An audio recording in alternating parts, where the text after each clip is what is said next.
Hi, I'm back after a bit of a hiatus. Hiatus for the 8 to 10 subscribers who watch my videos regularly, but to all the new people, just hi for the first time, I guess.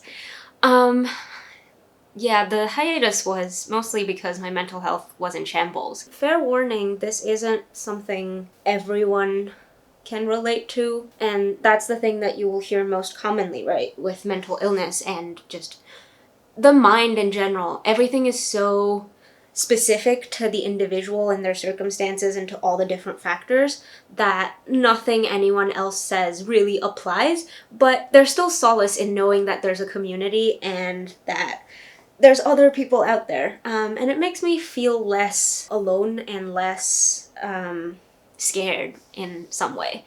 So yeah, I am just going to do my makeup and talk about my mental health. I'm sorry if this isn't the most upbeat content that is on my channel, but it's something that means a lot to me, so I'm just gonna start. So the reason this came about to begin with is the past couple of weeks have been really intense. I had a big project that I had to film. I just kept running into all of these roadblocks, and then that kept adding to my anxiety, and then of course anxiety triggers depression, depression triggers anxiety, it's a whole cycle. So I decided to give myself just a break. It's a film, it can be made whenever. It was also like a commercial, a PSA about mental health, which is ironic, but I figured it's fine, I should prioritize myself, and so I did. After I dropped it, I felt really good for a day or two, and I'd been attributing all of my anxiety for the past month to this one big project, just thinking, oh, if this is done, I'll be okay. Which, for a couple days I was, but then after that, it got really bad again.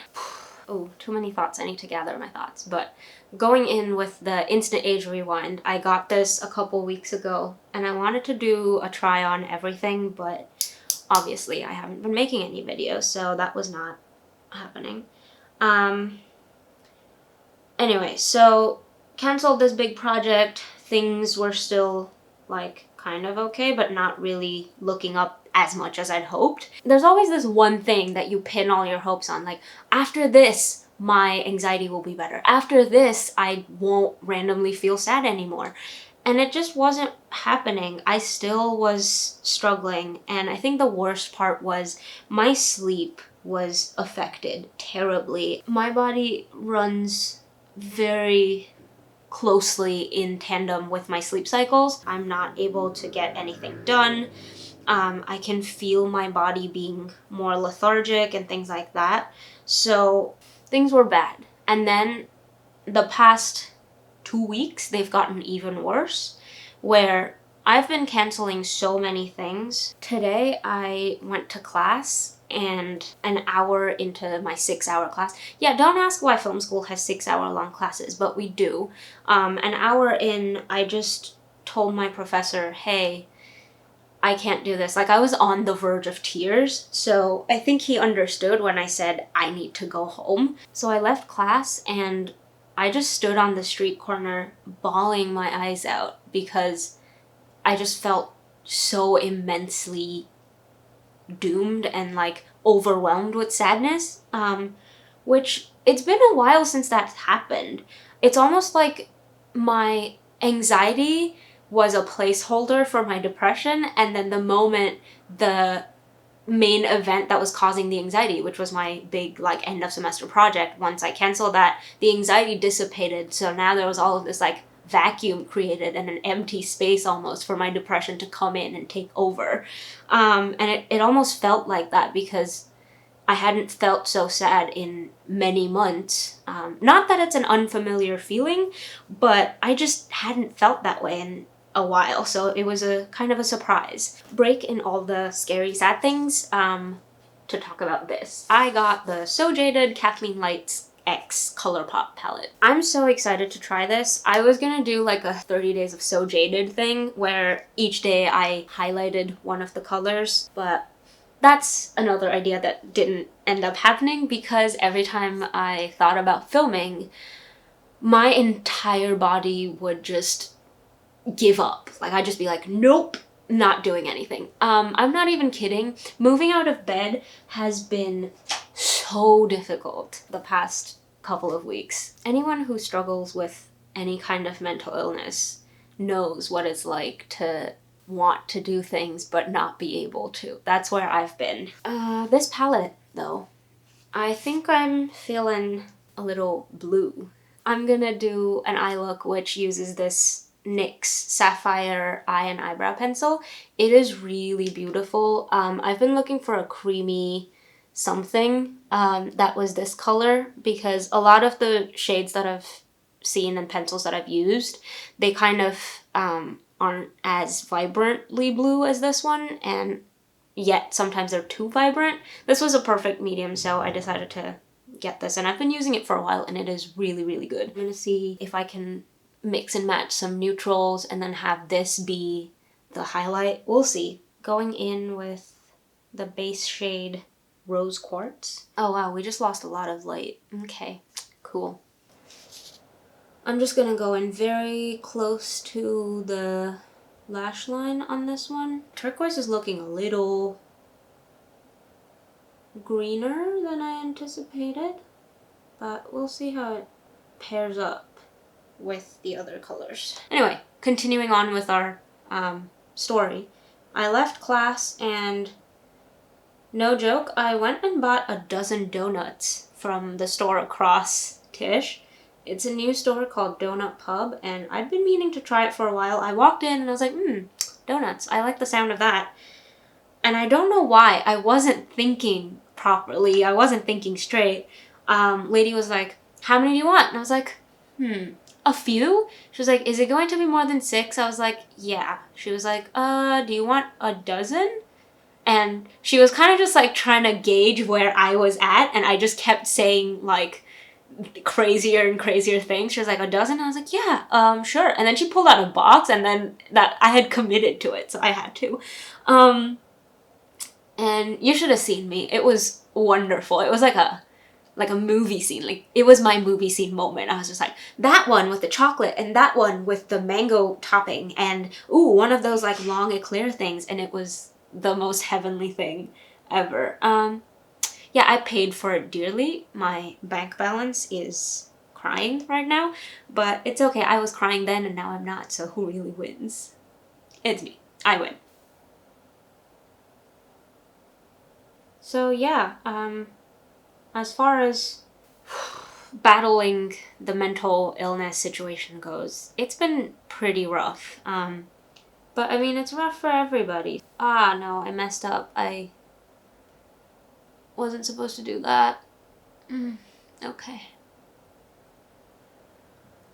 Great, okay, now we just have a slightly smokier eye than we were going for. But it's still good, it's working. Honestly, I don't even know why I'm sitting here rambling about this, because I don't really know if anyone else cares about any of this. It kind of sometimes just feels like I'm narrating a sob story to the camera, but I don't know. I have had a lot of experiences where I heard other people talking about their issues, and that really helped me.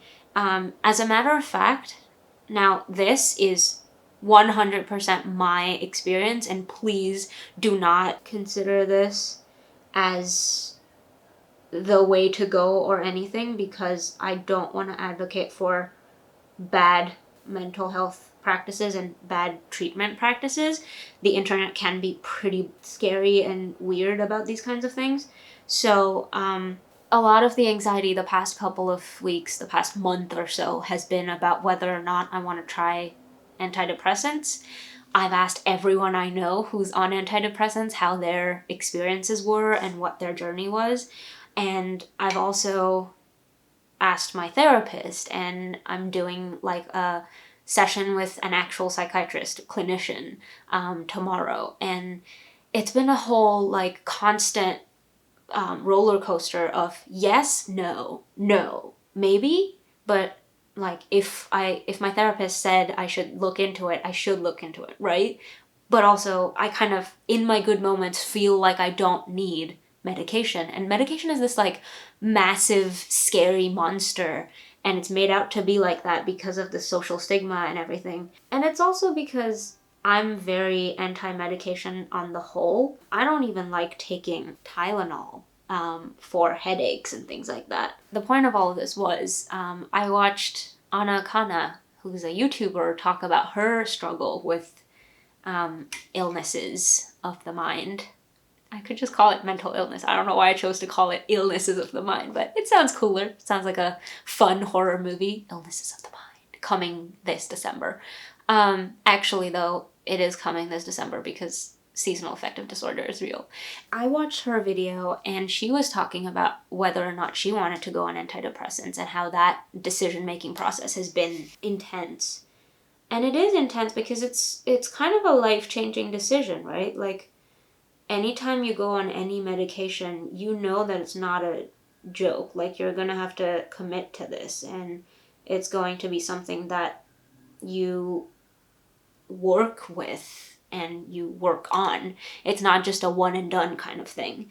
So yeah, I've been worried. But it's really important to have people who support you and only talk to people who you feel comfortable talking to about these kinds of things. Because I know that sometimes I'll explain these kinds of situations to some people and they'll come in with a very biased view of one or the other side.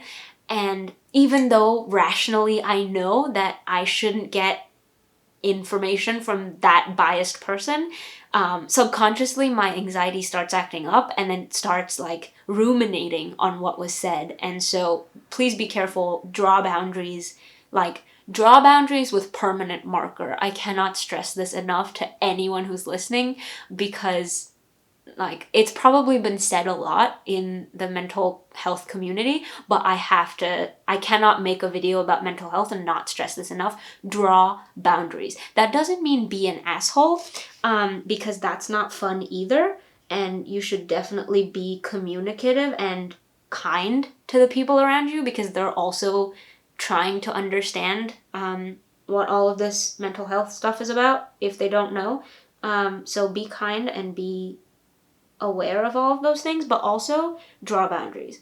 Don't undersell your personal requirement for space or time or support in preference for someone else's well-being, because I did that for so long and it was, I cannot tell you how difficult it was, mostly because no one knew what I was going through in order for them to be comfortable, and that's not fun.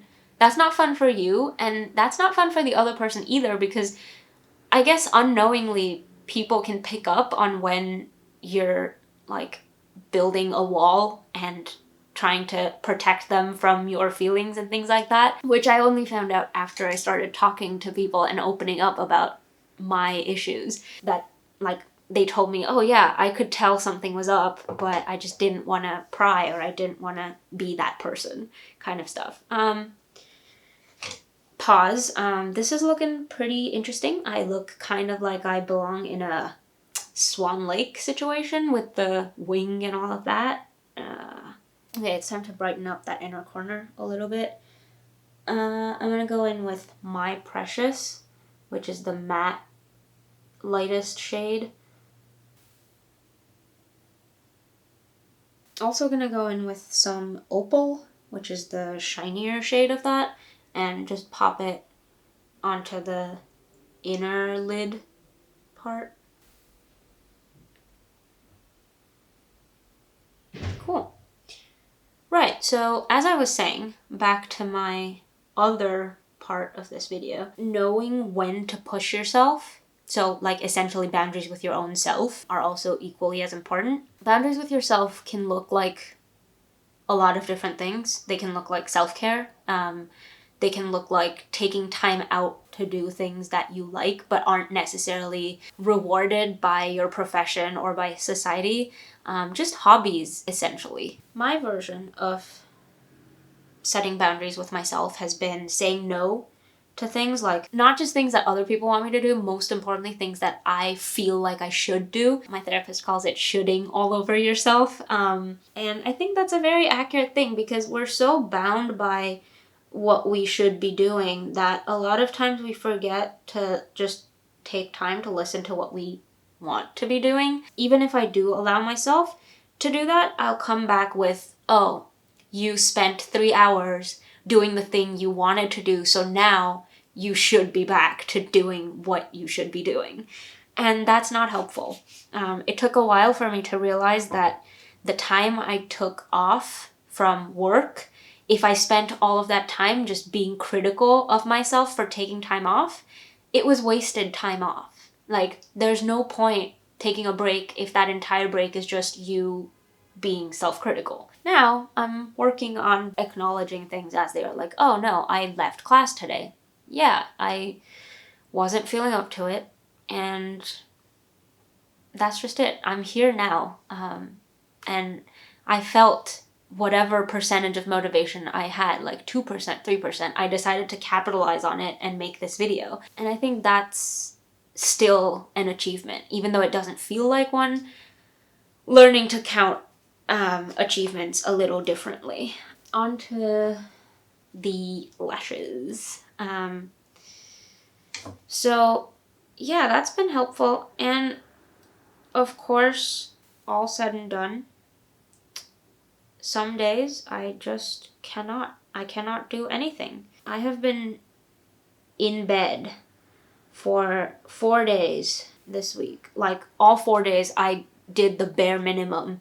And I don't mean the bare minimum, which is like, I just got up, cleaned my house, got dressed, did my makeup, went out to the grocery store, and then came home. That's not bare minimum. For me, bare minimum is I woke up, drank water, went to the bathroom, came back, and I was awake for 8 hours, 12 hours, how many ever hours. That is my bare minimum. And what you gonna do? That's okay. Because forcing myself to do anything more was only causing me even more anxiety and adding to everything else that was already going on. So there's no point.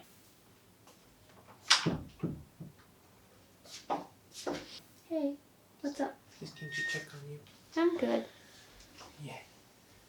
Just talking about how bare my bare minimum is.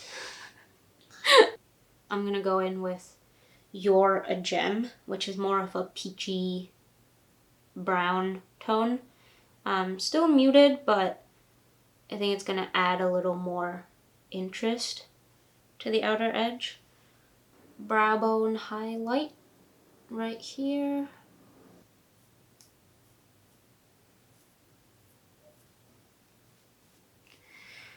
Ooh. Wow, okay, this is not my best look. This is not even my best effort at a look.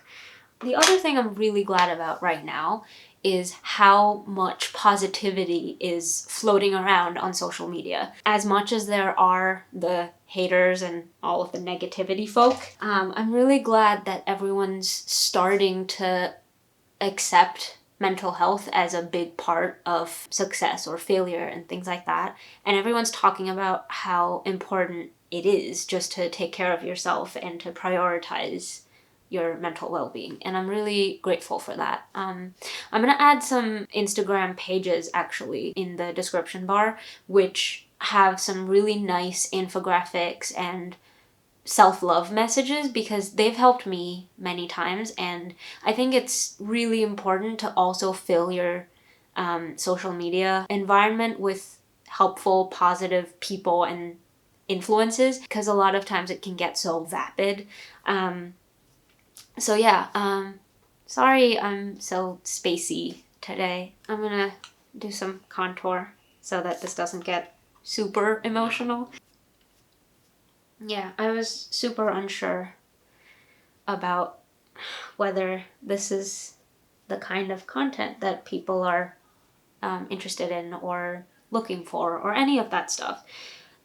And then I did realize that I'm not making content just for people to approve of it. Like, I'm making it because I feel good about it, and it gives me something as well, and not just like putting information and data out there. But I don't know. I'd like your thoughts on whether or not this is stuff that is relevant to the internet, or if I should just keep this locked away in my therapist's office. As I'm talking about this, I just realized when I say things like my therapist or my therapy sessions, I can see the change in people's eyes. Like, wait, you are in therapy? Like, what's happening? Oh, and don't even start with the antidepressants thing. Like, I haven't told that many people, but a few people who aren't in my closest circle, when I've brought up antidepressants, they've kind of been like, oh, like, are you okay? Well, clearly I'm not, but that's fine. I will be, hopefully, with the help of said antidepressants. Maybe. I don't know yet. So I think it's important to talk to people about these things. Even though the response, like, I'm an Indian person, and our community is pretty crap at being open about anything, much less mental health. So I think it's important, even if you have that kind of environment, and even if you have the fear of facing judgment or backlash from the people around you, I think it's important, because the moment someone starts talking about it, everyone else feels included. And I think that's been the most helpful for me personally. Just putting it out there so that gradually they can get used to this in normal circumstances. Like, it's not so ostracized anymore. Patience is the only way, I think, to have anyone be comfortable talking about these things and discussing these things without freaking out about them. Because the moment you say things like sadness without cause especially, or anxiety or trauma, even death for that matter. I throw around death very casually, and no, it's not okay, but it's also something that just happens because it doesn't seem like such a big deal anymore. When you talk about these things, people who aren't familiar with these issues and people who haven't thought this way all their life, it's going to take them a second being, it could be months, it could be years. It's going to take time for them to get comfortable with talking about these things, and just like knowing that you can talk about them without it being catastrophic. So I think it's important to give people time. It's an ever-evolving process, and no one can really hasten things up. Should I add highlight? Should I be making those poppin' moves? I don't know what's happened to me. I'm sorry. I'm just really glad to be expressing myself and to be making meaningful content. We are doing highlight, apparently. So this is the Wet n Wild Mega Glow highlighting powder, and I have not really used highlighter before, but all the ones that I have tried, especially the Physicians Formula Butter Highlight, it's been so bad. I was like put off highlighters forever, but this is, I think, making me change my mind a little bit because it's so subtle. I don't like that stripe of chalk across the face. That's not for me, at least not yet. To wrap up this majorly introspective makeup get ready with me video, I'm gonna finish up with lipstick. Going with a nice nude shade, pale pinkish, so that it doesn't draw too much attention. Alright, so that's the completed look. Thanks for sitting with me through all of this mess of a jumbled thoughts, and I'll see you next week.